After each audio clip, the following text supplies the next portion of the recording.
నమస్కారం కేనే న్యూస్ కి స్వాగతం. బీసీలకు 42% రిజర్వేషన్ కల్పించాలని డిమాండ్ చేస్తూ జాగృతి అధ్యక్షురాలు కల్వకుంట్ల కవిత కామారెడ్డిలోని అశోక్ నగర్ రైల్వే గేట్ వద్ద రైలు రోకో నిర్వహించారు.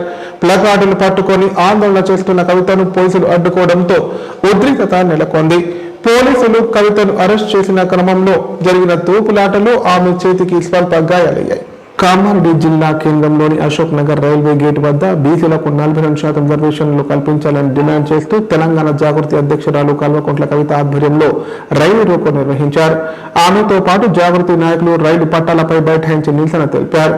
ఆందోళన కారణంగా రైల్వే ట్రాక్ పై అంతరం ఏర్పడడంతో కామారెడ్డి పోలీసులు, రైల్వే ప్రొటెక్షన్ ఫోర్స్ సిబ్బంది భారీగా ఘటనా స్థలానికి చేరుకున్నారు. నిరసనకారులను ట్రాక్ పై నుంచి తొలగించే ప్రయత్నం చేశారు. మొదట పోలీసులు కవితను సంధాయించే ప్రయత్నం చేసినప్పటికీ ఆమె వెనక్కి తగ్గకపోవడంతో బలవంతంగా అరెస్ట్ చేసేందుకు ప్రయత్నించారు.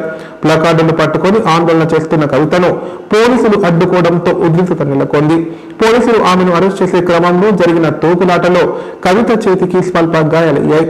సందర్భంగా కల్వకుంట్ల కవిత మాట్లాడుతూ తెలంగాణ ప్రభుత్వం బీసీలను మోసం చేసిందని ఆరోపించారు.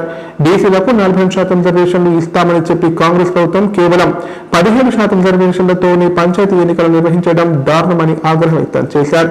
బీసీలకు 40% రిజర్వేషన్లు కల్పించాలని ఆమె డిమాండ్ చేశారు. కాంగ్రెస్, బీజేపీలు రాష్ట్రంలో బీసీ రిజర్వేషన్లు అమలు కాకుండా కుట్రలు చేస్తున్నాయని కవిత ఆరోపించారు.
దేశమంతా తెలవాలి.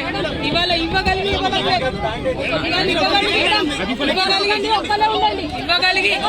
కూడా ఇవ్వకపోవడం అన్యాయం. బీసీలకు చేస్తున్న అన్యాయం. బీజేపీ ఎంపీలు వెంటనే సర్పంచ్ వార్డు సభ్యుల స్థానాలకు నామినేషన్ల ప్రక్రియ సమర్థవంతంగా నిర్వహించాలని కామారెడ్డి జిల్లా కలెక్టర్ ఆశీష్ సంగ్వాన్ అన్నారు. నామినేషన్ స్వీకరణ కేంద్రాల ముందు గ్రామ పంచాయతీలోని వార్డుల వారీగా ఫోటో, ఓటర్ల జాబితా, రిజర్వేషన్ వివరాలను ప్రదర్శించాలని సూచించారు. కామారెడ్డి జిల్లా రామారెడ్డి మండలం అన్నారం గ్రామ పంచాయతీ కార్యాలయంలో ఏర్పాటు చేసిన నామినేషన్ ప్రక్రియను జిల్లా ఎన్నికల అధికారి కలెక్టర్ ఆశీష్ సంగ్వాన్ పరిశీలించారు. నామినేషన్ కేంద్రాన్ని సందర్శించిన కలెక్టర్ రిటర్నింగ్ అధికారులకు పలు సూచనలు చేశారు. ఈ సందర్భంగా కలెక్టర్ మాట్లాడుతూ సర్పంచ్ వార్డు సభ్యుల స్థానాలకు చేపట్టిన నామినేషన్ స్వీకరణ ప్రక్రియను సమర్థవంతంగా నిర్వహించాలని తెలిపారు. జిల్లాలో 3 విడతల్లో ఎన్నికల ప్రక్రియ నిర్వహించడం జరుగుతుందని చెప్పారు. నామినేషన్ స్వీకరణ కేంద్రాల ముందు గ్రామ పంచాయతీలోని వార్డుల వారీగా ఫోటో, ఓటర్ల జాబితా, రిజర్వేషన్ల వివరాలను ప్రదర్శించాలని సూచించారు. నామినేషన్ సమర్పించే అభ్యర్థులు ప్రతిపాదించే వారిని మాత్రమే అనుమతించాలని తెలిపారు. నామినేషన్ల స్వీకరణలో ఎన్నికల కమిషన్ జారీ చేసిన నియామకాలకు లోబడి వ్యవహరించాలన్నారు. నామినేషన్ పత్రాల స్వీకరణ, నామినేషన్ల పరిశీలన, అభ్యర్థుల ప్రకటన, గుర్తుల కేటాయింపు ప్రక్రియలో జాగ్రత్తగా వ్యవహరించాలని ఆదేశించారు.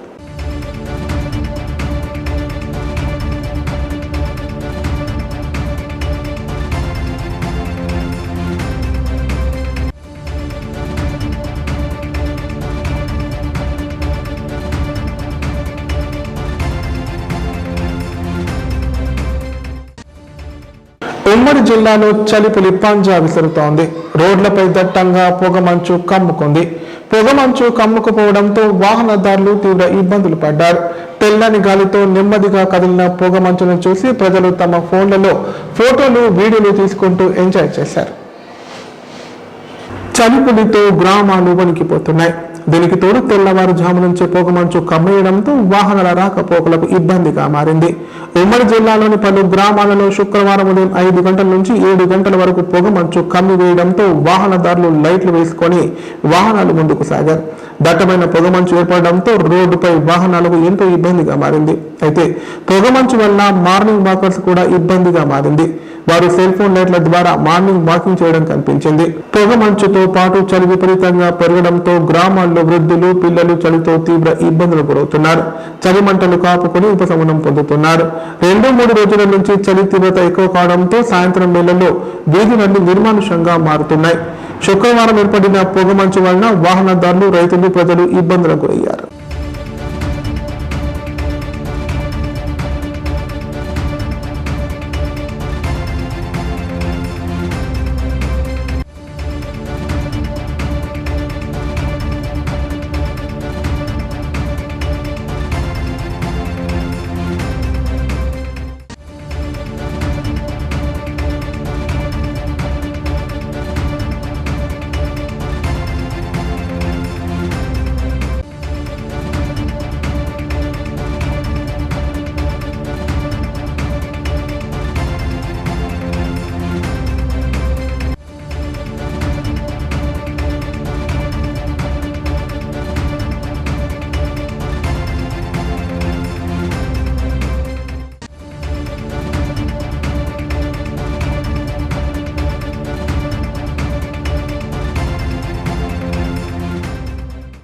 కాళేశ్వరం ద్వారా కామారెడ్డికి 1 ఎకరానికి కూడా నీళ్లు రాలేదని జాగృతి అధ్యక్షురాలు కల్వకుంట్ల కవిత అన్నారు.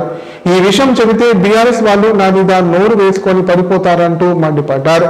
కుట్రలో భాగంగానే తనను బారాసా నుండి దూరం చేశారని ఆవేదన వ్యక్తం చేశారు. కామారెడ్డి పట్టణంలో భాగంగా కల్వకుంట్ల కవిత మీడియా సమావేశం నిర్వహించారు. సందర్భంగా ఆమె మాట్లాడుతూ తమ కుటుంబంలో ఉద్యమం, రాజకీయం, పార్టీ అన్ని కలిసిపోయాయని చెప్పారు. అందుకే తన తల్లిదండ్రులను దూరం చేసిన మరో కుటుంబం అనుకునే తెలంగాణ కుటుంబం కోసం పోరాడతానన్నారు.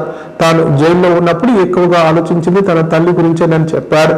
సస్పెండ్ చేయించిన వారు శునకానందం పొందవచ్చని, కానీ తాను మరో కుటుంబం అనుకునే తెలంగాణ కోసం పనిచేస్తూనే ఉంటానని స్పష్టం చేశారు. కామారెడ్డికి చాలా ప్రత్యేకత ఉంది. ఇక్కడ నుంచే కాంగ్రెస్ పార్టీ బీసీ డిక్లరేషన్ ప్రకటించిందని కవిత గుర్తు చేశారు. ఇక్కడి నాయకులు చెబితే నమ్మరని కర్ణాటక సీఎం సిద్దిరామయ్య తీసుకొచ్చి హామీ ఇప్పించిందని, కానీ అదే కాంగ్రెస్ అసెంబ్లీ ఎన్నికల్లో ఉమ్మడి నిజామాబాద్ బీసీలకు 1 సీటు కూడా ఇవ్వలేదని ఆమె విమర్శించారు. తమిళనాడులో జయలలిత 9 ఏళ్లు ఎన్నికలను ఆపి రిజర్వేషన్లు సాధించారని గుర్తు చేస్తూ ఇంత అర్జెంటుగా పంచాయతీ ఎన్నికల అవసరం ఏముందని కవిత ప్రశ్నించారు. కేంద్రం నుంచి నిధులు రావనుకుంటే దాని గురించి వారితో మాట్లాడాలన్నారు. కాంగ్రెస్ కు బీసీలకు న్యాయం చేయాలనే తపన లేదని, అందుకే ఇంత తొందరగా ఎన్నికలు పెడుతున్నారని ఆరోపించారు. ఆయన 3 నెలలకు ఒకసారి వస్తాడని నేనంటే లేడీస్ చెప్తున్నారు. 3 నెలలు ఎక్కడక్క 2 ఏళ్ళ కన్నని పడతలేడు మనిషి అని చెప్తున్నారు. చాలా దారుణమైన పరిస్థితి ఉంది. మరి ఎమ్మెల్యేలు కనీసం అప్పుడో ఇప్పుడో ప్రజలలో తిరగకపోతే ఎట్లా అన్న విషయాన్ని కూడా ప్రజాప్రతినిధులు ఆలోచించాలి. అయితే నేను ఈరోజు కామారెడ్డి జిల్లాలో ఉన్నటువంటి యువ మిత్రులందరినీ కూడా కోరుతా ఉన్నా. ఇప్పుడు సర్పంచ్ ఎన్నికలు వచ్చింది. మీ ఊర్లలో ఓట్లు అడగడానికి అందరూ వస్తారు. ఖచ్చితంగా ప్రశ్నించండి దయచేసి. ఎందుకంటే ఈ 15 రోజులు ఓట్ల తర్వాత మళ్ళీ మీకు ఎవరు కనబడరు. కాంగ్రెస్ వాళ్ళు వచ్చినా, బీజేపీ వాళ్ళు వచ్చినా, బీఆర్ఎస్ వాళ్ళు వచ్చినా క్వశ్చన్ చేయండి. మీరు ఏం చేస్తారు మా ఊరికి అని క్వశ్చన్ చేయండి. మాట తీసుకోండి. మాట తీసుకొని మీకు నచ్చినోని గెలిపించుకోండి. కాకపోతే వాళ్ళు ఇచ్చినటువంటి మాట తీర్చేంత వరకు వాళ్ళ తాట తీయండి అని చెప్పి యువ మిత్రులందరూ కూడా నేను కోరుతాను. లేకపోతే ఏమవుతుందంటే రాజకీయాలు మారవు. చెప్తారు, బయటపడతారు, గెలుస్తారు, బయటపడతారు, తర్వాత మిమ్మల్ని కనీసం పట్టించుకోరు, చూసుకోరు. కాబట్టి యువ మిత్రులు మేల్కోవాలి. మాడబిడ్డలు చాలా నయం. ఎవ్వరు వచ్చినా ఊర్లకు ఖచ్చితంగా క్వశ్చన్ చేస్తారు. మాడబిడ్డలు ఏమై సార్ ఇల్లు ఇస్తానో ఎందుకు ఇవ్వలే, ఏమై సార్ పెన్షన్ ఇస్తానో ఎందుకు ఇవ్వలే అని అడుగుతారు. మా ఆడబిడ్డలకు ఉన్న చైతన్యం యువ మిత్రులు తెచ్చుకోవాలని చెప్పి నేను ఈ సందర్భంగా రిక్వెస్ట్ చేస్తూ ఉన్నాను. అదేవిధంగా కౌలాస్ కోట మీ అందరికీ తెలుసు, చాలా మంచి కోట. దాని ఇదివరకు బీపీ పాటిల్ గారు దత్తత తీసుకున్నారు. దత్తత చేయాలని ఉద్దేశమే లేదు కాంగ్రెస్ పార్టీ. ఉంటే ఇంత తొందరగా కూడా ఎన్నికలు పెట్టారు. ఓకే ఠీకే, 42% కాంగ్రెస్ పార్టీ ఇస్తా అంటుంది. ఇవాళ కాంగ్రెస్ పార్టీ ఒక దగ్గర బీసీ బిడ్డకి ఇస్తే బీఆర్ఎస్ ఊరిలో బీసీకి ఇస్తుందని గ్యారంటీ ఉందా? బీజేపీ ఆ ఊర్లో బీసీకి ఇస్తాను గ్యారంటీ ఉందా? సో అంటే ఏంటన్నట్టు వీళ్ళు ఇచ్చినట్టు చేయాలి, ఓడగొట్టట్టు చేయాలి. కాంగ్రెస్ పార్టీకి అది ముందు నుండి ఉన్న అలవాటే. ఏం చేసిర్రు, పోయిన ఎన్నికల బీసీ డిక్లరేషన్ ఇక్కడ చేసిర్రు, కానీ ఈ జిల్లా మొత్తంలో ఒక బీసీకి ఇవ్వలేదు. మొత్తం రాష్ట్రంలో ఒక్క పద్మశాలికి ఇస్తే ఎక్కడ ఇచ్చారు? చార్మినార్ కాడ ఇచ్చారు, పత్తర్గట్టి కాన్స్టిట్యున్సీ, యాకట్పూర కాన్స్టిట్యున్సీ. ఆడ బ్రహ్మదేవుడు కూడా గెలవడాడు ఎంఐఎం మీద. ఆడ తీసుకుపోయి పద్మశాలిలకు ఇచ్చిర్రు, ఆయన ఓడగొట్టేసి. అంటే ప్రాబ్లం ఏంటి అని అంటే ఎక్కడైతే ఓడగొట్టాలో అక్కడ ఇచ్చినట్టు చేస్తారు అన్నట్టు, కానీ లాభం రాకుండా చేస్తారు. సో హిస్టరీ ఇస్తామన్నారు, ఇంతవరకు దాని జోలికి ఇవ్వలే. మినిస్ట్రీ పక్కన పెట్టండి, ఎంబీసీలలో వచ్చేటటువంటి పాపం నాయి బ్రాహ్మణులు, వాళ్ళకి అంతకుముందు ఉన్న గవర్నమెంట్ సెలూన్లల్లో ఫ్రీ కరెంట్ ఇస్తుండే, రజక సోదరులు ఉంటే వాళ్ళకి ఫ్రీ కరెంట్ ఇస్తుండే. ఇవాళ వేలకు వేలు బిల్లు నాయి బ్రాహ్మణుల మీద, రజకుల మీద మోపుతున్నది కాంగ్రెస్ గవర్నమెంట్. తక్షణమే ఆ బిల్లులన్నీ రద్దు చేయాలని చెప్పి నేను డిమాండ్ చేస్తా ఉన్నా. అదేవిధంగా నాకు రెండు సార్లు మాత్రం తీవ్రమైన బాధ కలిగింది. ఒకటి, ఆదిలాబాద్లో తిరుగుతున్నప్పుడు ఆ రోడ్లు, ఆ ఇండ్లు చూస్తే పోయిన సెంచరీలో ఉన్నట్టు అనిపించింది, పోయిన శతాబ్దంలో ఉన్నట్టు అనిపించింది. మళ్ళీ సేమ్ ఫీలింగ్ నా జుక్కల్లో వచ్చింది నాకు. ఎక్కడ ఏ రోడ్డు చూడు మట్టి కొట్టుకపోయి చాలా దారుణమైన పరిస్థితి ఉన్నది. ఒక పక్క రోడ్లు అంత భయంకరంగా ఉంటే, ఇంకొక పక్క పాపం యువమిత్రులు వర్షం పడ్డప్పుడు రోడ్లలో ఇంత గుంతలు ఉన్నాయని వాళ్ళు నాట్లేసి ప్రొటెస్ట్ చేస్తే జుక్కల్ ఎమ్మెల్యే గారు 11 మంది మీద కేసు పెట్టించారు. అరే మీరు పనిచేయరు, మీ దృష్టికి తీసుకొచ్చినటువంటి యువకుల మీద కేసులు ఎట్లా పెట్టిస్తారు? నేను ఎస్పీ గారిని కోరుతా ఉన్నా, అట్లానే ఎమ్మెల్యే గారిని నేను డిమాండ్ చేస్తా ఉన్నా, మీరు ఖచ్చితంగా ఆ కేసులు వెనక్కి తీసుకోవాలి. తీసుకోకపోతే ఊరుకునేది లేదు, తప్పు మీది. ఇప్పుడు ప్రకటనలు. కామారెడ్డిలో 50 పడకల ISO సర్టిఫైడ్ గల ఏకైక hospital life hospital Kamareddy. Aarogyasri, EHS మరియు అన్ని రకాల నగదు రహిత హెల్త్ ఇన్సూరెన్సులు గల ఏకైక hospital life hospital. Aarogyasri card లేదా తెల్ల రేషన్ కార్డు ఉన్న వారికి ఆరోగ్యశ్రీ మరియు ఆయుష్మాన్ భారత్ ద్వారా ఆపరేషన్లు ఉచితంగా చేయబడును. 24 గంటలు అత్యవసర వైద్య సేవలు అందించబడును. మా సదుపాయాలు: అత్యాధునిక operation theatre, laminar OT, ICU, x ray, physiotherapy, DEXA scan, pharmacy సౌకర్యాలు కలవు. రాష్ట్ర ప్రభుత్వ ఉద్యోగులకు ఫీజు రీయింబర్స్మెంట్ సౌకర్యం కలదు. సంప్రదించండి లైఫ్ హాస్పిటల్. తెలంగాణలో మొట్టమొదటిసారిగా అధునాతన పద్ధతిలో నరాల, మానసిక, sex, alcohol, fits treatment, AC intensive care unit ఇప్పుడు మన నిజామాబాద్ లో doctor B Keshavulu MD psychiatry, Osmania గారి ఆధ్వర్యంలో అన్ని సదుపాయాలు గల అత్యాధునిక అతిపెద్ద హాస్పిటల్ ప్రారంభించబడ్డది. నరాల బలహీనతలు, తలనొప్పి, ఫిట్స్, పళ్లు బిగపట్టడం, భయం, గుండెదడ, డిప్రెషన్, ఒంటరితనం, మంత్రాలు చేతబడి చేశారని అనుమానపడటం, వ్యతిరేకమైన ఆలోచనలు, తన గూర్చి మాట్లాడుకుంటున్నారని, చంపడానికి వస్తున్నారని భ్రమపడటం, ఆల్కహాల్ ను మాన్పించుటకు అడ్మిషన్స్ సౌకర్యం గల తెలంగాణలోనే అతిపెద్ద hospital doctor Keshavulu hospital. Bus stand ఎదురుగా లైన్, ఖలీల్వాడి, నిజామాబాద్. ఫోన్ 08462255189. కామారెడ్డి ప్రజలకు శుభవార్త. ఇకపై గుండె సంబంధ సమస్యల ట్రీట్మెంట్ కోసం నిజామాబాద్, హైదరాబాద్ లాంటి నగరాలకు వెళ్లాల్సిన పని లేదు. శ్రీ మెడికేర్ హాస్పిటల్ నందు అత్యుత్తమ కార్డియాలజీ సేవలు అందుబాటులో ఉన్నాయి. Angiogram, angioplasty, pacemaker, 2D echo, TMT మొదలగు సేవలను వైద్య రంగంలో అత్యుత్తమ అనుభవం కలిగిన డాక్టర్లు అందిస్తున్నారు. అంతేకాదు యూరాలజీ సర్వీసుల కోసం స్పెషలిస్ట్ డాక్టర్లు శ్రీ మెడికేర్ హాస్పిటల్లో అందుబాటులో ఉన్నారు. మా దగ్గర డయాలసిస్ సౌకర్యం ఉందని సగర్వంగా తెలియజేస్తున్నాం. మా ప్రత్యేకతలు: డయాలసిస్ సౌకర్యం, వెంటిలేటర్ సౌకర్యం, అధునాతన టెక్నాలజీతో కూడిన ఆపరేషన్ థియేటర్, 24/7 అంబులెన్స్ సర్వీసులు, ఎమర్జెన్సీ సేవలు. కామారెడ్డి జిల్లాలో ఎక్కడా లేని cath lab facility Shri medicare హాస్పిటల్లో ఉంది. Shri medicare hospital. మా అడ్రస్ RNB బిల్డింగ్ ఎదురుగా NH44 రోడ్, కామారెడ్డి. పోలీసుల పేరుతో వసూళ్లకు పాల్పడుతున్న 2 వ్యక్తులను దేవున్పల్లి పోలీసులు అరెస్ట్ చేసి రిమాండ్ తరలించారు. వారి వద్ద నుంచి కారు, 2 మొబైల్ ఫోన్లు స్వాధీనం చేసుకున్నట్లు SI రంజిత్ తెలిపారు. ఈ ముఠాలోని మరో వ్యక్తి పరారులో ఉన్నాడని, త్వరలోనే పట్టుకుంటామని పేర్కొన్నారు. కామారెడ్డి మండలం సరంపల్లి వద్ద వాహనాలు తనిఖీ చేస్తున్న పోలీసులను చూసి ఓ కారులో వచ్చిన వారు పారిపోయేందుకు ప్రయత్నించగా పట్టుకొని విచారించారు. చిన్న మలరెడ్డి గ్రామం వద్ద చేసిన దారి దోపిడీ నేరాన్ని వారు అంగీకరించారు. ఇందులను రాజంపేటకు చెందిన జింక భాస్కర్, గుర్ర లక్ష్మణులుగా గుర్తించారు. మరో నిందితుడు రంగ నవీన్ గౌడ్ పరారులో ఉన్నాడు. ఇందులను రిమాండ్ తరలించినట్లు SI రంజిత్ తెలిపారు.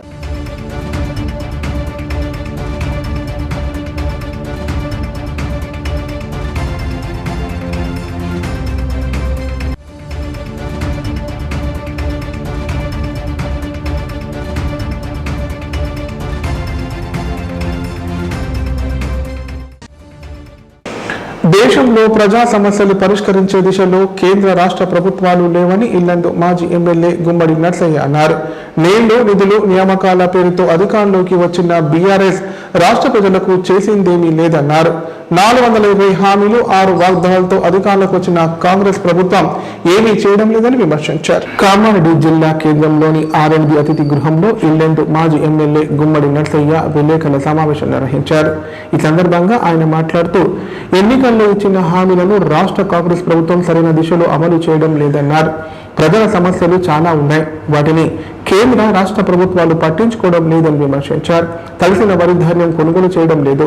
భారత కాంగ్రెస్ ప్రభుత్వాలు రెండు సమానంగా ఉన్నాయన్నారు.